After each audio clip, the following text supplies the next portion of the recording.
कहानी की शुरुआत में हमें सैरा और उसके बेटे जोश को दिखाया जाता है। सैरा का पति इस दुनिया में तो है नहीं, इसलिए वो अपने बेटे का देखभाल करती है। जब वो ग्राउंड में बैठी हुई थी तब वो अपने ऊपर से एक हेलीकॉप्टर को जाता हुआ देखती है। उस हेलीकॉप्टर की आवाज सुनने के बाद वो काफी घबरा जाती है। वो अपने एक मिशन के बारे में सोचने लगती है, जिस मिशन में उसके बहुत से लोग मारे गए थे। दरअसल सैरा एक सोल्जर हुआ करती थी, फिलहाल वो रिटायर हो चुकी है। ग्राउंड पर कुछ लोग मस्ती कर रहे थे, जिनमें से एक इंसान गलती से सैरा से आकर के भिड़ जाता है। तभी सैरा भी अपना आपा खो देती है, वो खुद को संभाल नहीं पाती। वो उस इंसान पर हमला कर देती है और उसका नाक फोड़ देती है। बाद में जब सैरा को होश आता है तब उसे रियलाइज होता है कि उसने बहुत बड़ी गलती कर दी है। इसके बाद वो उस इंसान से माफी मांगती है और फिर यहीं पर सीन शिफ्ट होता है। सीन शिफ्ट होकर के हमें कई सालों के बाद का सीन दिखाया जाता है, जहाँ हमें मालूम चलता है कि अब उसका जो बेटा है वो काफी बड़ा हो चुका है। एक दिन सैरा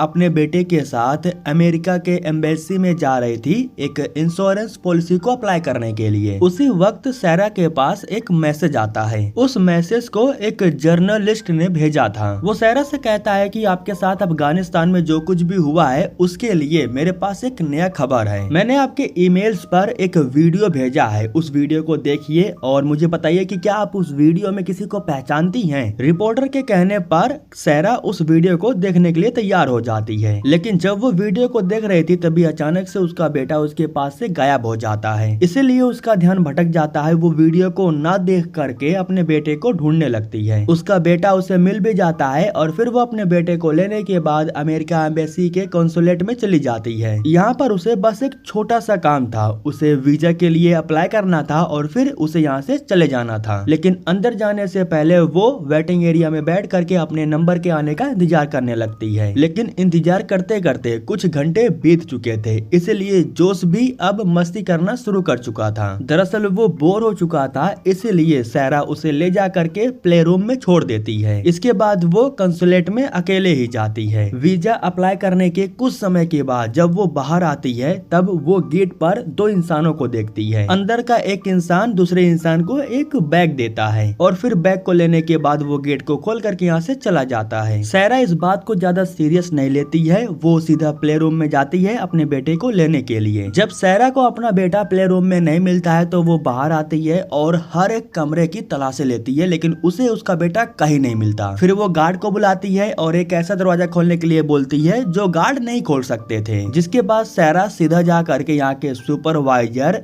एरिक किंच से मिलती है। एरिक से मिलने के बाद सैरा उन्हें बताती है कि शायद मेरा बेटा मेरे साथ हाइड एंड सीक खेल रहा है, वो कहीं पर छुपा हुआ है लेकिन मुझे मिल नहीं रहा है। एरिक उसके साथ मिल करके उसके बेटे को ढूंढने के लिए हर एक ऑफिस की अच्छे से तलाशी लेते हैं। यहाँ तक कि यहाँ के जो गार्ड थे वो भी सैरा के बेटे को ढूंढने में लग चुके थे, लेकिन सैरा का बेटा इन्हें कहीं नहीं मिलता। आखिरी में सैरा इन लोगों को लेकर के उस गेट के पास जाती है जहाँ पर उसने उस इंसान को बैग देते हुए देखा था। सैरा इन्हें बताती है कि उसने यहाँ पर एक इंसान को देखा जो गेट को खोल करके यहाँ से बाहर गया। मैं बस इतना चाहती हूँ कि एक बार बस आप ये गेट खोल दीजिए ताकि मैं अपने बेटे को ढूंढ सकूं। जिस पर एरिक कहता है कि ये हाई सिक्योरिटी एरिया है, मैं इस दरवाजे को नहीं खोल सकता। उसी वक्त यहाँ पर सार्जेंट डोनोमन आते हैं जो कि एरिक से कहता है कि मैंने सीसीटीवी कैमरा चेक किया, इनके साथ कोई बच्चा नहीं था। इसके बाद एरिक सैरा को लेकर के अपने ऑफिस में जाता है और उसके बैकग्राउंड को अच्छे से चेक करता है। तभी डोनोमन उससे कहता है कि आप यहाँ पर वीजा अप्लाई करने के लिए आई थी, लेकिन आपके साथ यहाँ पर कोई बच्चा नहीं आया। यह सुनने के बाद सैरा भी काफी हैरान रह जाती है क्योंकि उसे पूरा भरोसा था कि वो अपने बच्चे के साथ यहाँ पर आई थी। सैरा बहुत गुस्सा हो जाती है और कहती है कि मुझे जर्मन पुलिस से बात करनी है। इसके बाद एरिक जर्मन पुलिस के पास कॉल कर देती है और फिर सैरा उनसे बात करती है। सैरा अपने बच्चे के बारे में जर्मन पुलिस को बताती है, जिसके बाद जर्मन पुलिस का कहना था कि वो अमेरिका का इलाका है, वहाँ जर्मन पुलिस नहीं आ सकती है। मैं आपको वहाँ से बाहर निकालने के लिए अपने 2 ऑफिसर्स को भेज रहा हूँ। सैरा को लेने के लिए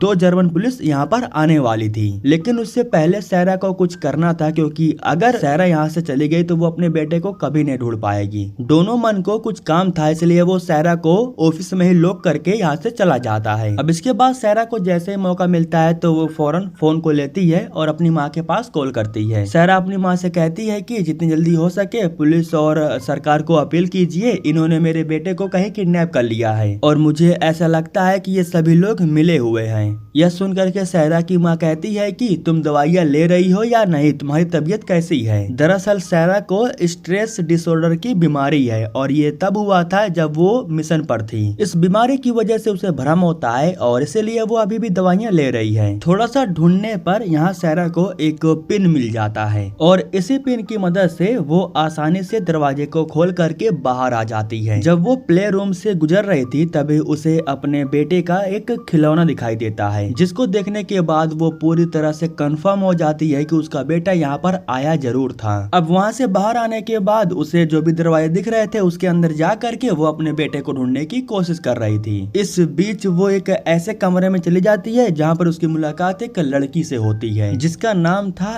इरीना, और वो सहरा को देखने के बाद काफी डर गई थी, इसलिए उसने सहरा पर हमला किया। बाद में जब वो शांत हो जाती है तब सहरा उससे पूछती है कि क्या तुमने 6 साल के किसी बच्चे को देखा है। सहरा उसे बताती है कि वो अपने बेटे को ढूंढ रही है, वो यहीं पर गायब हो गया है। जब इरीना कहती है कि मुझे नहीं पता, तब सहरा यहाँ से जाने वाली थी, लेकिन तभी वो सहरा से कहती है कि मैं तुम्हारे बेटे को ढूंढने में तुम्हारी हेल्प कर सकती हूँ। मैं यहाँ पर पिछले 2 महीने से रह रही हूँ और मुझे इस जगह के बारे में अच्छे से पता है। मैं तुम्हारे साथ चल करके तुम्हारे बेटे को ढूंढने में तुम्हारी हेल्प कर सकती हूँ, लेकिन इसके बदले में तुम्हें मुझे यहाँ से बाहर निकालना होगा। जिस पर सहरा कहती है कि ठीक है, मैं तुम्हें यहाँ से बाहर निकाल सकती हूँ। इसके बाद हमें इस एम्बेसी के जनरल को दिखाया जाता है जिनका नाम है एनाबेल। एनाबेल को मालूम चलता है कि जो लड़की इनके एम्बेसी में घूम रही है वो स्पेशल फोर्स की एक एजेंट रह चुकी है। एनाबेल कहती है कि वो एक स्पेशल फोर्स की एजेंट रह चुकी है, इसलिए हमें पुलिस को बुला लेना चाहिए। जिस पर एरिक कहता है कि कोई बात नहीं, हम उसे पकड़ लेंगे। अगर पुलिस वाले उसे लेकर के जाएंगे तो उस पर चार्जेस लगेंगे और उसे कोई भी जॉब नहीं मिल पाएगी। जिस पर एनाबेल कहती है कि ठीक है, उसे ढूंढो और फौरन यहाँ से बाहर निकालो। इधर जो इरीना थी वो यहाँ से बाहर निकलने से पहले अपने सारे सामान को एक बैग में रख लेती है और फिर ये दोनों यहाँ से बाहर निकलते हैं। इरीना कहती है कि हमें सबसे पहले एक्सेस कार्ड लेना होगा, तभी हम किसी भी कमरे में जा सकते हैं। सहरा चुपके से एक बॉडी गार्ड के ऊपर हमला कर देती है और फिर उसके एक्सेस कार्ड को ले लेती है। अब इस तरीके से इन्हें किसी भी कमरे में जाने में कोई दिक्कत नहीं होती है। सहरा सबसे पहले इरीना को लेकर के गोडाउन एरिया में जाती है, जहाँ से सारे सामान को ट्रक में रखने के बाद यहाँ से भेजा जा रहा था। लेकिन यहाँ आने के बाद सहरा को मालूम चलता है कि जो ट्रक था वो जा चुका है। थोड़ी सी छानबीन करने के बाद सहरा को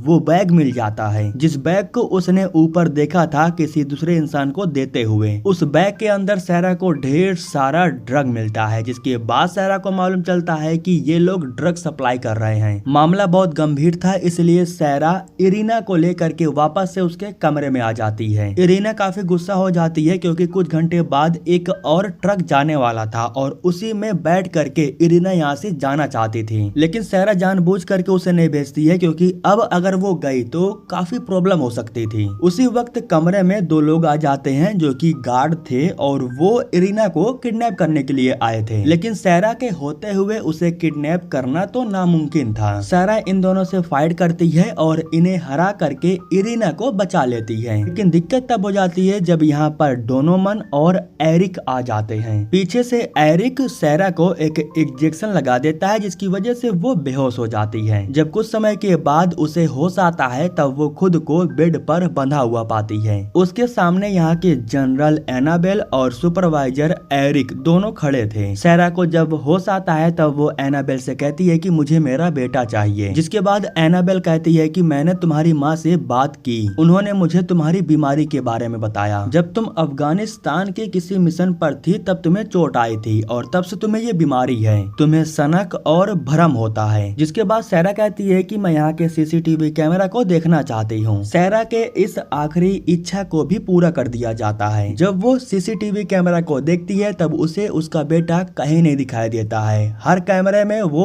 अकेली थी। इतना सब कुछ देखने के बाद अब सहरा को भी यकीन होने लगता है कि शायद ये लोग सही कह रहे हैं। अगले दिन सुबह में जब वो बेड पर आराम कर रही थी तभी यहाँ पर इरीना आ जाती है, जो कि उसे यहाँ से लेने के लिए आई थी। वो सहरा को ये भी बताती है कि डोनोमन मेरे पास आया था और मुझसे पूछताछ कर रहा था। सहरा कहती है कि आखिर तुम हो कौन और यहाँ से आखिर भागना क्यों चाहती हो। जिसके बाद सहरा बताती है कि मेरे पिता बेंजामिन के सबसे बड़े खानदानों में से एक थे, उनके पास ढेर सारा पैसा था। एक प्रकार से वो क्रिमिनल थे और सरकार के लिए ही काम करते थे, लेकिन लेकिन जब वो अपोजिट पार्टी में हुए तो लोग उनसे डर गए और उन्होंने मेरे पिता को मारने की कोशिश भी किया और वो मेरे पिता को मारने में कामयाब भी हो गए। मैं यहाँ पर इसीलिए कैद हूँ क्योंकि अब वो मुझे मारना चाहते हैं। अगर मैं यहाँ पर नहीं आई होती तो अब तक वे लोग मुझे मार चुके होते। लेकिन जब मुझ पर हमला हुआ तब मुझे मालूम चल गया कि इन लोगों ने मुझे मारने के लिए किसी को बुला लिया है। मेरी भी जान खतरे में है, इसलिए अब मुझे भी यहाँ से बाहर निकलना है। जिसके बाद सारा कहती है कि तुम सच नहीं हो, तुम मेरी वहम हो। इतना सुनने के बाद इरीना अपने हाथों को काटने लगती है, लेकिन तभी सारा उसे रोक देती है और फिर सारा को एहसास होता है कि ये सब कुछ तो सच है। सारा को यकीन हो जाता है कि उसे बेवकूफ बनाया जा रहा है। इसके बाद सारा जाकर के मार्सेलो को ढूंढती है और उससे मिल करके उससे बात करती है। मार्सेलो वही इंसान है जो ड्रग से भरा हुआ बैग अपने दोस्त को दे रहा था और उसे इस वक्त किसी भी कीमत पर वो बैग चाहिए। इसलिए वो सारा से कहता है कि हाँ, मैं तुम्हारे बेटे को जानता हूँ, वो कहाँ पर है। लेकिन उसकी हरकतों से सारा को मालूम चल जाता है कि वो झूठ बोल रहा है। सारा को मालूम चल जाता है कि उसके बेटे के बारे में उसे कुछ नहीं पता है, वो तो बस बैग को लेने के लिए उसे झूठ बोल रहा है। जिसके बाद सारा उससे कहती है कि अगर तुम अपना ड्रग वापस लेना चाहते हो तो मुझे यहाँ का एक नक्शा और एक एक्सेस कार्ड चाहिए, मुझे वो ला करके दे दो, तुम्हें तुम्हारा ड्रग्स वापस मिल जाएगा। इसके बाद मार्सेलो उससे कहता है कि 20 मिनट के बाद मुझे जेंस वॉशरूम में आकर के मिलना। उसके जाने के बाद यहाँ पर एरिक अपनी बेटी को लेकर के आता है जिसका नाम था आइलीन। कुछ समय के बाद जब एरिक अपनी बेटी को लेकर के यहाँ से चला जाता है तब सारा को मालूम चलता है कि आइलीन अपना एक खिलौना यहीं पर भूल गई है, जिसको सारा ले करके अपने पास ही रख लेती है। इसके बाद ये दोनों उस वॉशरूम में जाते हैं जहाँ पर मार्सेलो ने इन्हें आने के लिए कहा था। दरअसल वो इनके लिए एक्सेस कार्ड और नक्शा ले करके आया था।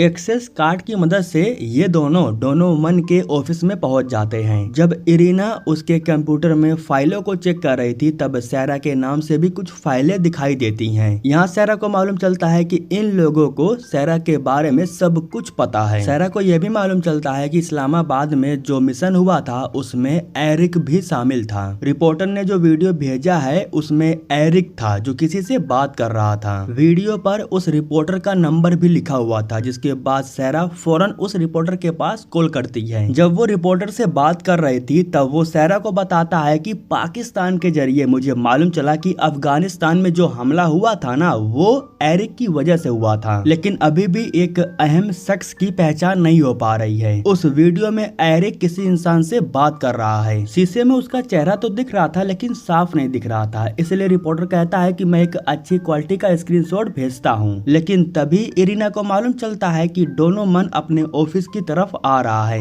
इरीना जैसे ही उस स्क्रीनशॉट को अपने लैपटॉप में ट्रांसफर करती है तो उसी वक्त दोनों मन आ जाता है। जिसके बाद सारा उस पर हमला कर देती है और फिर ये लोग वहाँ से बच करके निकल आते हैं। ये लोग भाग करके फौरन टेरेस पर जाते हैं और उस स्क्रीनशॉट को चेक करते हैं। फोटो को देखने के बाद सारा को मालूम चलता है कि जिस इंसान से एरिक बात कर रहा है वो तो एक इस्लामी है। जिन इस्लामियों का ग्रुप इन पर हमला किया था वो उसका हेड है। अब सारा को सब कुछ समझ में आ गया था कि आखिर एरिक चाहता क्या है। सारा सबसे पहले गोडाउन एरिया में जाती है क्योंकि वो इरीना को एक ट्रक में बैठा करके उसे सही सलामत यहाँ से भेजना चाहती थी। सिक्योरिटी गार्ड का ध्यान भटकाने के बाद वो इरीना को ट्रक में बैठा देती है, लेकिन सारा बहुत ही बुरी तरह से फंस जाती है। दरअसल एरिक अपने कुछ गार्ड के साथ यहाँ पर आ जाता है और फिर सारा के साथ में इनकी फाइट होने लगती है। लास्ट में उसकी फाइट एरिक के साथ में होती है जिसको वो काफी ज्यादा जख्मी कर देती है। वो एरिक से कहती है कि तुम मुझे बाहर मरवा सकते थे या फिर मेरा एक्सीडेंट करवा सकते थे, जिस पर एरिक कहता है कि तुम्हें कैसे पता चला। सारा बताती है कि तुम इस्लामियों के साथ मिले हुए थे, तुमने ही हमारे बेस कैंप का